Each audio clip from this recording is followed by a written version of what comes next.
only legitimate reason to put yourself through the stresses and burdens of having a startup company and being an entrepreneur, the only legitimate reason is because you want to change the world. Working as a global army, we can together figure out how to improve the health and well-being of everyone in the world. Something magical happens when you bring together a group of people who are all passionate about reimagining our health, our wellness, and healthcare. You really want to change the world, you change people's lives, inside and outside, spiritually and physically. At the end of the day, it impacts us. I think to be able to help people and help patients is what motivates us to go do what we do every day. We do not need magic to transform our world.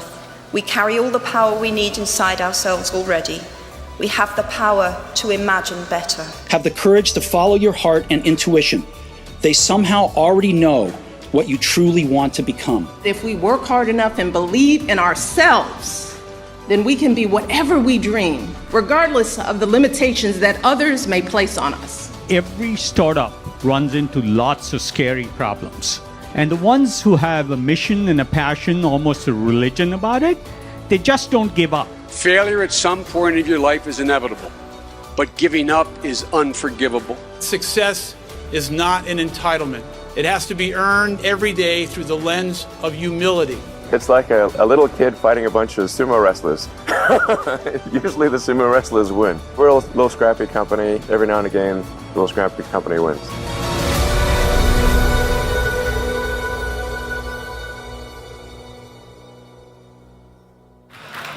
Good morning. Welcome back to the Startup Health Festival, Day 2. We are so excited to have you all back with us. And you know, yesterday was really special. It was extraordinary, actually. We had nearly 1,500 people here yesterday. For those of you who are here, we saw health transformers give showcases and spotlights and share their stories. We saw fireside chats.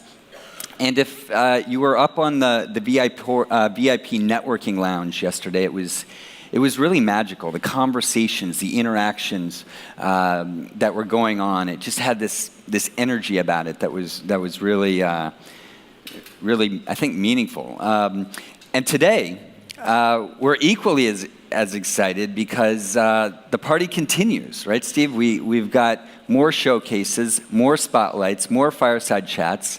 And of course, we have our keynote with Vice President Biden a little later today. So we're honored that you are all here with us today, and let's continue.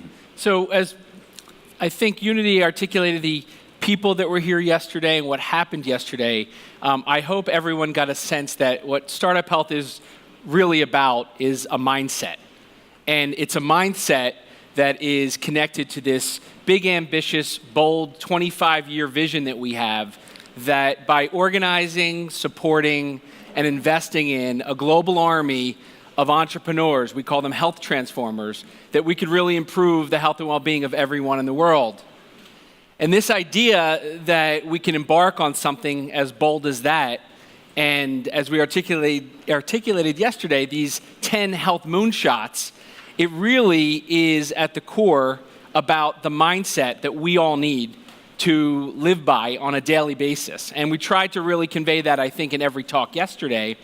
But today, I think amplifying that even further, because these mindsets, these very critical mindsets, are critical for the entrepreneur, but also for everybody who supports those entrepreneurs. And the idea behind the mindset needed is really about giving the entrepreneurs not just the support they need, but the understanding that by being committed and all in and willing to do whatever it takes for as long as it takes, and surrounding yourself with supportive people who believe in you and your vision, and really at the core are focused on not just being confident and ambitious, but continuing to grow your confidence and ambition is what's going to allow us to achieve these health moonshots.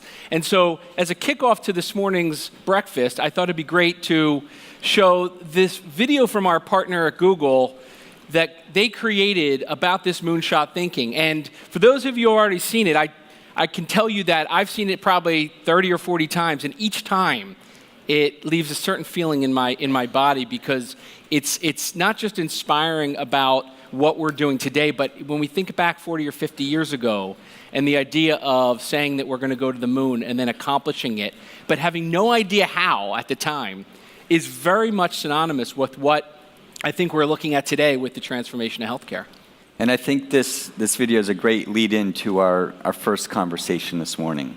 Absolutely. So let's roll the video, and then we'll kick off the breakfast.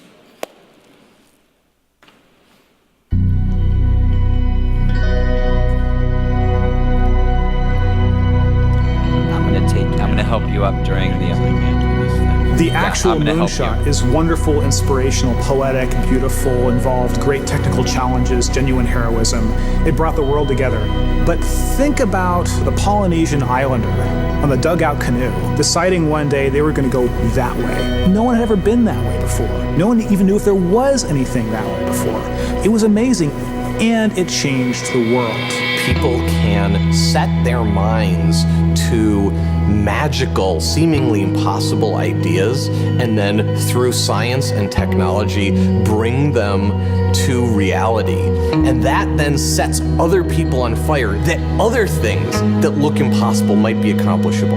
Galileo is such a hero, in thinking big, and what he represents to me is both curiosity and wonder that humanity had, that pushed him and drove himself to invent and work on the first telescopes that allowed us to see the moon, and here we are. These aviation pioneers were figuring it out as they went. No one really knew how to build an airplane, right? No one knew how to fly an airplane. It was amazing and crazy and wonderful, and they wanted to explore.